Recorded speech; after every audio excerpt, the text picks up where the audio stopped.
con el ministro de Defensa, Agustín Rossi, quien amablemente nos dio unos minutos de su tiempo para responder algunas preguntas. Gracias, ministro. No, por favor, a disposición.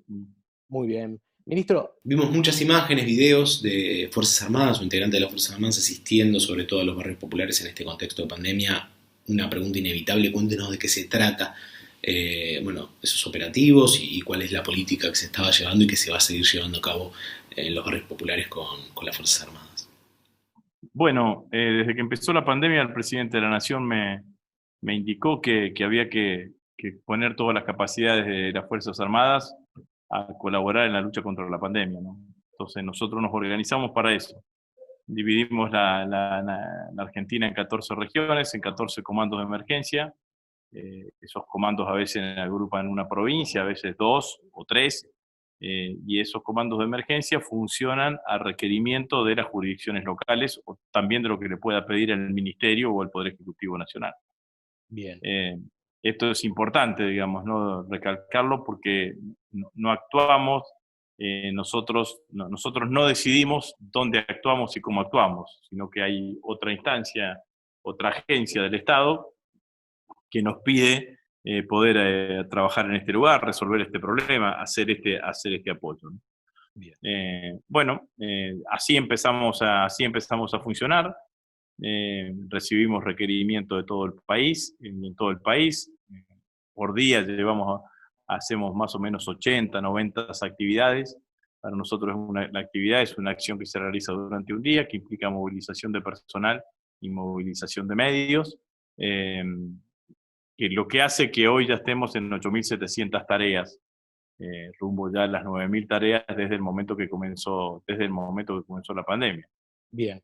Entre esas, Este hecho, sí, la cantidad de tareas, la simultaneidad y la territorialidad hacen que sea el despliegue militar más importante después de la Guerra de Malvinas, sin ninguna duda. Hemos empeñado, desplegado en el terreno más de 60.000 hombres durante todo este tiempo. No significa que hoy hay 60.000 hombres en el territorio, sino que significa que en algún momento de estos 120 días, para arriba de 120 días, tenemos algún hombre, ese personal militar en algún momento estuvo en el terreno haciendo algún tipo de actividad. bien. Entre otras cosas, llevando comida, alimentos, hospitales de campaña, Sí, una tarea social, ¿no? las actividades mayoritarias son elaboración y distribución de comida en caliente,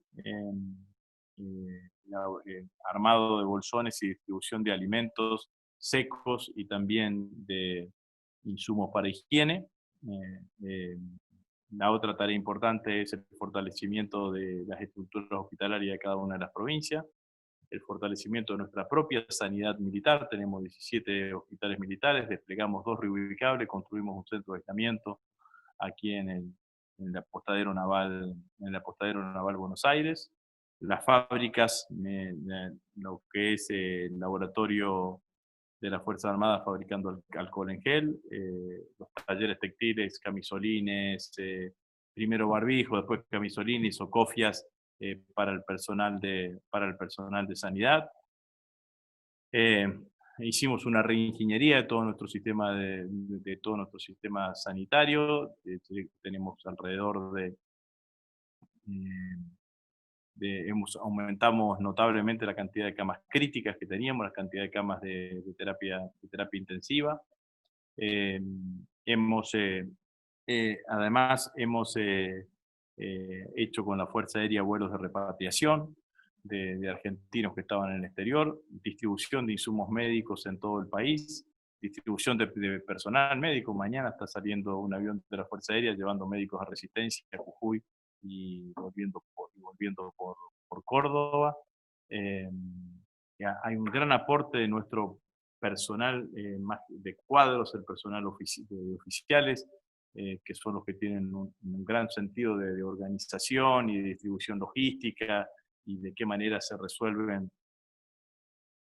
las cosas en el terreno, en los comandos de emergencia, en donde han sido convocados, en Córdoba, por ejemplo, es un ejemplo, también en Salta, también en Bariloche, ahora en Río Gallegos, en distintos lugares donde el personal militar tiene un rol muy activo en todo lo que significa la organización de cada una de esas tareas. Y después tareas que yo las múltiples, algunas de ellas las señalo porque me parece que tienen mucho valor significativo, por ejemplo, todo lo que estamos haciendo en Bariloche, ahora bajo la nieve, que es tomar leña que dona parques nacionales y llevarla a distintos lugares que nos indica la comunidad mapuche para que se calefaccionen.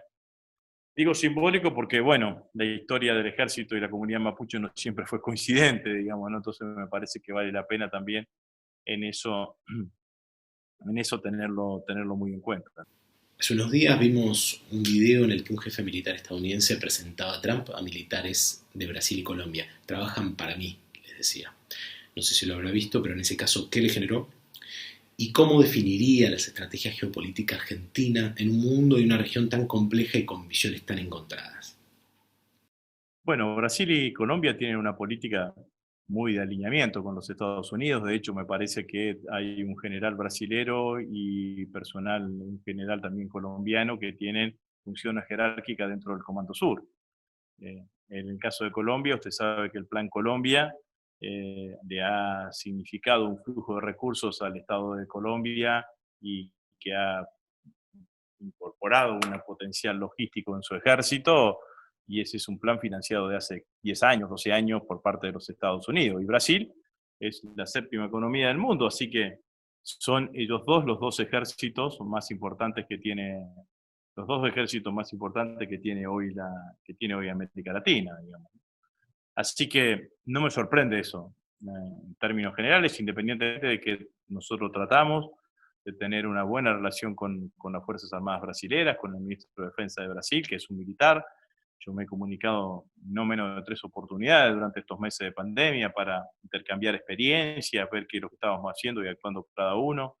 Y de hecho tenemos conformada una comisión de 2+2, jefe del Estado Mayor del Ejército, de la Fuerza Armada Argentina, y el subsecretario de Asuntos Internacionales de la Defensa, con su contraparte brasilera. Lo mismo tenemos con Uruguay y con Paraguay, que son los países del Mercosur, y tenemos algo similar también con Chile, porque lo que intentamos fue que en realidad esta diferencia de cierre de fronteras no significase una distancia mayor entre las Fuerzas Armadas, y porque además en este último tiempo el vínculo entre Fuerzas Armadas ha sido un vínculo muy fuerte, ¿no? En el sentido de que tienen una mirada muy integracionista, así más que integracionista, de colaboración entre las Fuerzas Armadas. Bueno, nosotros estamos en otro lugar, estamos en otra posición.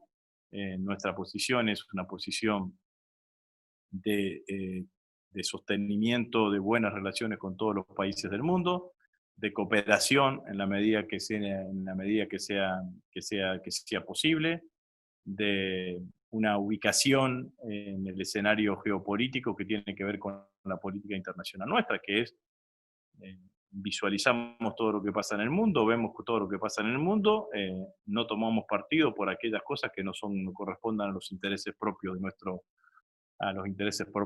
país. Sí reivindicamos la construcción de un sistema de defensa regional, con colaboración con los países de la región, lo mismo que teníamos cuando estaba vigente la UNASUR con el Consejo de Defensa Suramericano. Yo eso lo reivindico y creo que esa es una estrategia, y una estrategia de colaboración permanente con las Fuerzas Armadas de la región, ¿no? Nosotros, por ejemplo, con Chile tenemos un trabajo muy fuerte combinado en toda la zona en todo el sur, en el estrecho de Magallanes, en la zona del Mar de Draque, inclusive en la Antártida. Tenemos una patrulla de acción combinada, que es una patrulla que trabaja en el verano en forma conjunta con un buque chileno y un buque argentino, que se alternan para patrullar toda esa zona.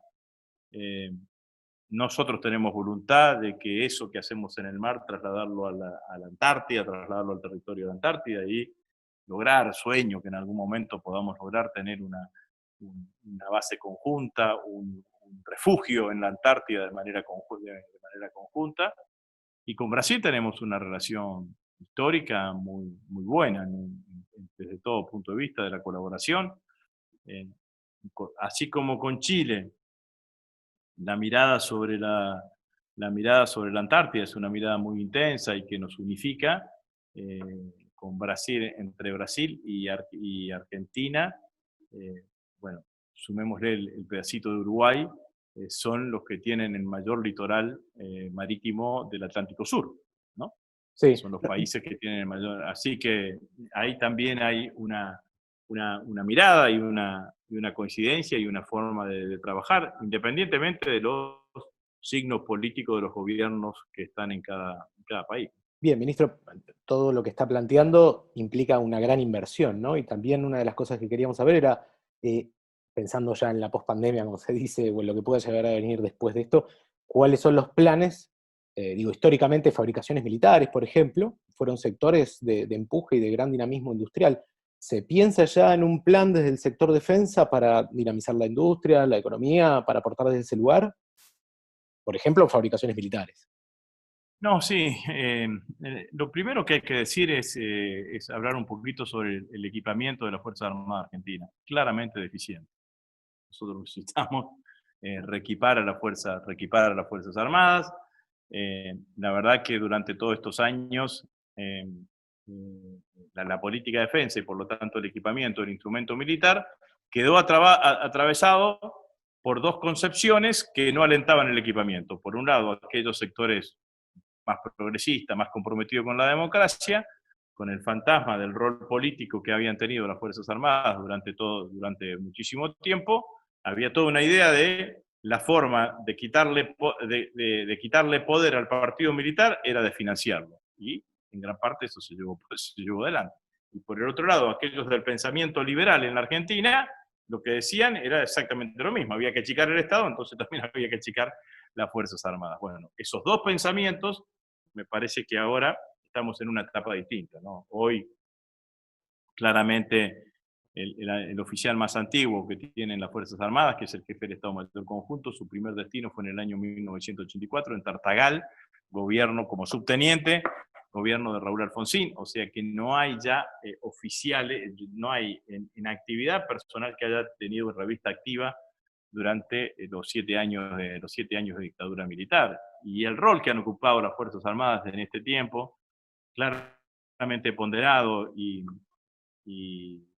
bien considerado por el conjunto de la sociedad, bueno, sin ninguna duda que es un rol que también los pone en un lugar de consideración distinto.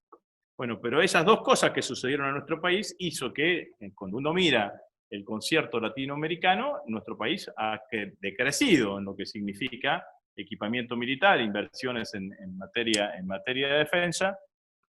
Uno se puede explicar, como decíamos al principio, a base de su pregunta, lo de Brasil o lo de Colombia. Ahora, cuando usted dice Perú tiene un ejército más equipado, una fuerza armada más equipada que nosotros, Chile más o menos exactamente lo mismo, ya las explicaciones no las tienen, digamos, no es producto de una decisión de tipo político. Bueno, yo creo que para cumplir con las misiones de la defensa que le impone la Constitución Nacional, el instrumento militar tiene un personal militar instruido, capacitado, formado, comprometido con la democracia y con los derechos humanos, pero necesita un equipamiento acorde para poder cumplir con la defensa de la soberanía del país en los tres espacios, aéreo, marítimo y terrestre, y obviamente también con las misiones secundarias como esta que le acaba de encargar el presidente de la Nación. ¿Es necesario tener una política de defensa en la Argentina? Sí. Sí, ¿por qué? Porque que tengamos una política reactiva significa que uno tenga que tener el poder de disuasión para que nadie lo haga reaccionar. Bueno, entonces, para eso necesita tener algún tipo de equipamiento. Estamos en un mundo en donde no hay conflictos bélicos extendidos, donde no hay tampoco conflictos bélicos extendidos ni en el espacio ni en el tiempo. Sí, es cierto, pero no significa que nos estemos en un mundo sin tensiones.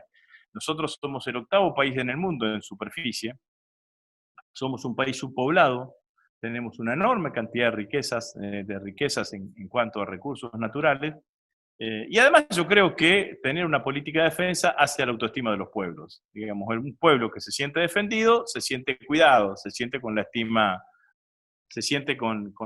alta. Entonces, en ese marco, y vuelvo a su pregunta, digamos, ¿no? Primero la necesidad es manifiesta porque ha habido un proceso de desinversión, por lo que dijimos anteriormente. En segundo lugar, la necesidad de equipamiento es manifiesta también, porque el mundo es un mundo que tiene tensiones. Y el tercer elemento es decir, bueno, ¿cómo hacemos para equipar a la Fuerza Armada? Y ahí lo que yo propongo es un escenario win-win. Desarrollemos la industria de la defensa, que la industria de la defensa nos va a permitir generar puestos de trabajo, fortalecer una cadena de valor, sustituir importaciones, generar aumentar el valor agregado de nuestra producción y al mismo tiempo, de este otro lado, equipar a las Fuerzas Armadas. Para eso, yo diseñé un instrumento que fue aprobado en la Cámara de Diputados, que tiene media sanción y que espero que en las próximas sesiones del Senado pueda completar su sanción en la Cámara de Senadores, que es la creación del FONDEF. El FONDEF es un fondo específico para inversión en defensa, que es el 0,5% del monto de la totalidad de los ingresos que tiene la Administración Central, destinado al desarrollo al equipamiento y al desarrollo de la industria de la defensa en la Argentina. ¿Esto qué significa? ¿Esto qué significa? Lo que significa es que con esos ingresos lo primero que hacemos es trabajar en forma escalonada. Primero, ver las capacidades que hoy tienen las Fuerzas Armadas y ver qué se puede reutilizar. Segundo, ver qué se puede producir en la Argentina. Tercero, cuando no podamos producir en la Argentina y cuando no tengamos nada que reutilizar y tengamos que comprar, siempre privilegiando que sea con transferencia de tecnología para que en algún momento lo podamos producir en la Argentina. Para que sea menos dependiente, ¿no? Para depender menos de esos proveedores, digamos, de lo que uno compra del exterior. En ese sentido, la semana pasada hablábamos con trabajadores de la planta de fabricaciones militares Fanazul y nos planteaban varios planes de reactivación que están en marcha después del vaciamiento y los cientos de despidos durante el macrismo. A los pocos días incluso circuló la versión de un plan concreto para cultivar cannabis para uso medicinal en las tierras de esa fábrica militar. ¿Nos puede confirmar o rechazar esa versión? Y en ese caso, ¿cuáles serían las otras estrategias a llevar a cabo? Yo me había comprometido a reabrir Fanazul. De hecho, lo que hicimos ahora, bueno, fue designar un director, que es uno de los pocos personal que había quedado, y estamos en toda una tarea de auditoría técnica y de limpieza y de poner en orden todo lo que está allí. La verdad que te da una tristeza enorme ver el estado en que está, porque va a haber que invertir muchísima plata como para que eso vuelva a funcionar, porque hace 4 años que está parado, y no sé si va a volver a funcionar o a producir exactamente las cosas que veníamos produciendo. Así que tenemos una cantidad de alternativas, porque la realidad es que para incorporar nuevo personal tenemos que tener planes de negocios y niveles de producción, claramente. Bueno, tenemos una cantidad de alternativas. Tenemos terreno, se visualizó eso. Bueno, eso hay que ver cómo está la legislación, qué es lo que se puede hacer, pero también hay otras alternativas, la desmilitarización de una cantidad de municiones militares, la reducción de todas las placas de los chalecos antibalas en desuso, que necesita una disposición final. Bueno, para eso estamos esperando una resolución del Ministerio de Justicia para ver qué es lo que podemos hacer. Ver también si logramos una mayor cantidad de órdenes de compra de chalecos antibala, y eso también se podría ver, la posibilidad de colocar alguna línea de producción en ese lugar y ampliar la producción de chalecos antibala. Bueno, hay una cantidad de alternativas que nosotros tenemos en cuenta y que, bueno, queremos en algún momento ver cómo hacemos para llevarla adelante. Bien, está la voluntad, todavía son todas estrategias, planes posibles. Sí, todavía es un camino a recorrer, digamos, ¿no? La decisión política está, estamos ahora en la etapa de la auditoría para ver realmente qué es lo que tenemos. Además, necesitamos auditar, además por la propia seguridad de los trabajadores, para ver qué de todo lo que está ahí está en condiciones de producirse. Después de lo que parecían ser chispazos al interior del Frente de Todos, usted fue uno de los que salió a bajar tensiones, dijo que lo más importante ahora era bancar a Alberto, esas fueron sus palabras. ¿Existen visiones tan disímiles o encontradas al interior del espacio? Esa es la primera pregunta. ¿Y hasta qué punto se podrían conciliar visiones que, a nuestro entender, son más conservadores con aquellas que bancan, por ejemplo, la expropiación de Vicentín? Yo no desconozco que somos parte de una coalición. las coaliciones se hacen entre los que piensan parecidos, no entre los que piensan iguales, o sea que la diversidad dentro de la coalición es casi una condición inherente al funcionamiento de la propia coalición. La coalición tuvo un diseño electoral con una arquitectura maravillosa diseñada por Cristina Fernández de Kirchner, que demostró su éxito de manera electoral. Ahora, esa coalición electoral ahora es una coalición de gobierno y tiene que demostrar su éxito a la hora de gobernar, ¿no? Entonces, lo que yo creo y lo que yo pienso por sobre todas las cosas es que nuestra comunicación política, nuestro discurso ante el conjunto de la sociedad, que nos está mirando no como una asamblea universitaria, sino como quienes tienen la responsabilidad de gobernar, tiene que ser mucho más claro y mucho más preciso y transitar por lo que son los denominadores comunes en los cuales el 100% de la fuerza está de acuerdo y no sobre los márgenes entre los cuales hay claramente diferencias. Entonces, cuando yo me paro y analizo lo que hicimos y analizo la coyuntura, mi reclamo es mucho más intenso. ¿Por qué digo? El presidente asumió el 10 de diciembre del 2019.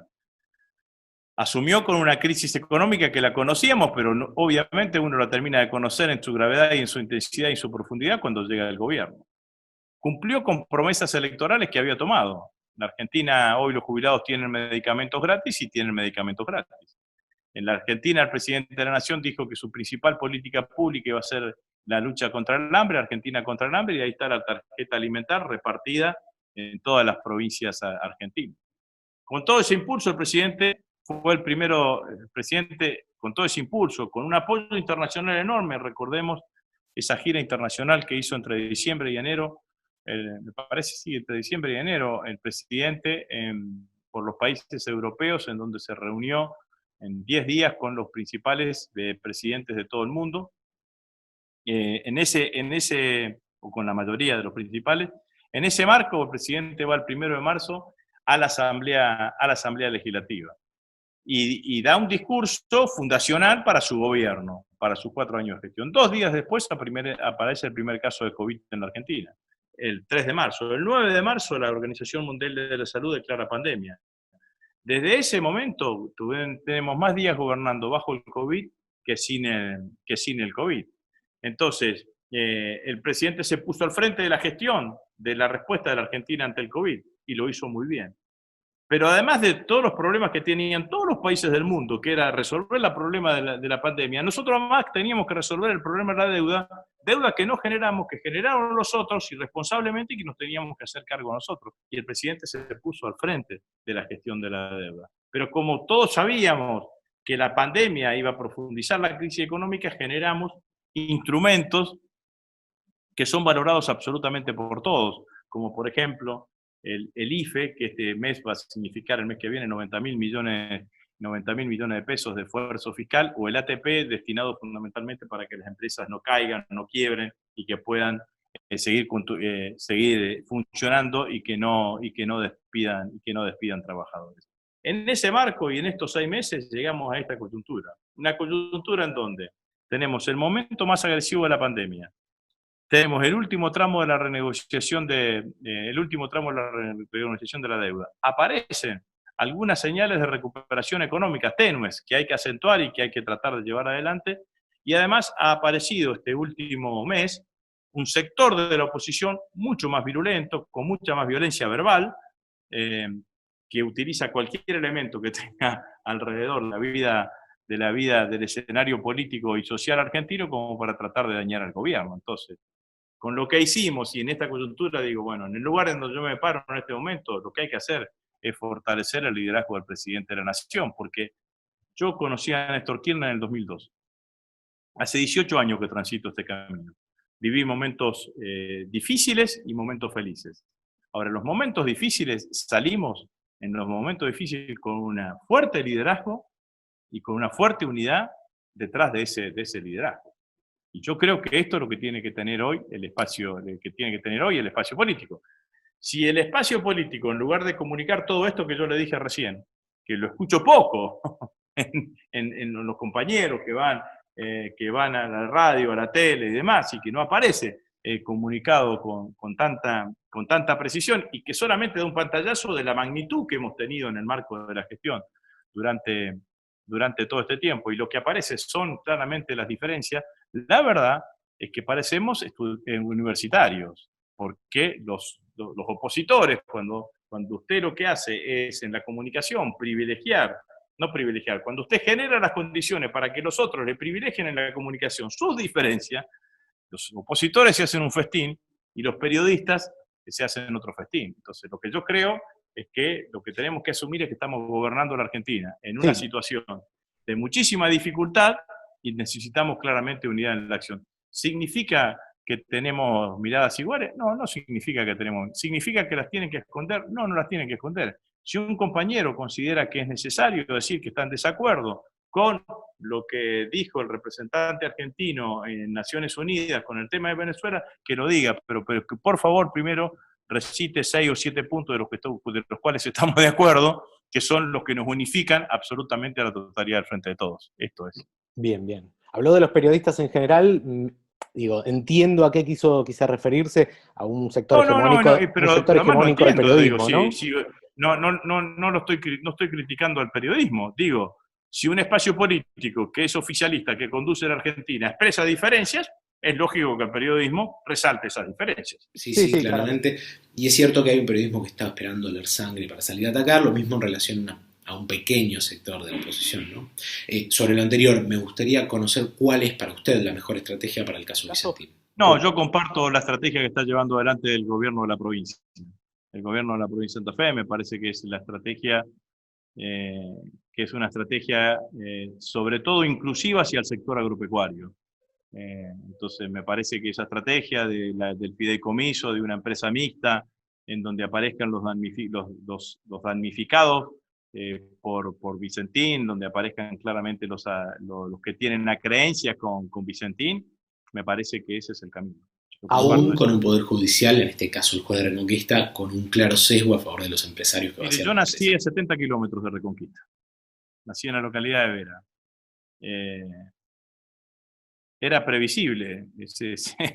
Ese señor juez federal debe salir a la calle y debe encontrarse con 90 Vicentín en 100 metros de caminar, digamos, ¿no? Entonces, que independientemente de que esté ajustado derecho, si no está ajustado derecho, no tiene ninguna justificación. Ahora, que el entorno, ese entorno es así.